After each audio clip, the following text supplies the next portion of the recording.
تشهد دور العرض السينمائي منافسة بين 5 أفلام على إيرادات شباك التذاكر هي روكي الغلابة، الشاطر، أحمد وأحمد، المشروع إكس، ريستارت. وقد احتل فيلم روكي الغلابة المركز الأول متصدرا قائمة إيرادات شباك التذاكر محققا 2,191,482 جنيه. وروكي الغلابة تأليف أحمد الجندي، ندى عزت، وكريم يوسف، بطولة دنيا سمير غانم، محمد ممدوح، محمد ثروت، سلوى عثمان، محمد رضوان، إخراج أحمد الجندي. والمركز الثاني كان لفيلم الشاطر والذي حقق 2,074,284 جنيه. الشاطر تأليف أحمد الجندي وكريم يوسف، بطولة أمير كرارة، هنا الزاهد، مصطفى غريب، أحمد عصام السيد، إخراج أحمد الجندي. وقد فاز بالمركز الثالث فيلم أحمد وأحمد بعد تحقيقه 493,000.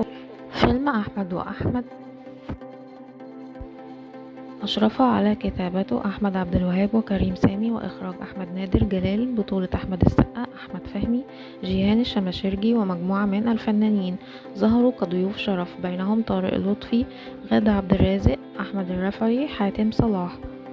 وقد جاء فيلم ريستارت في المركز الرابع وحقق 66,975 جنيه.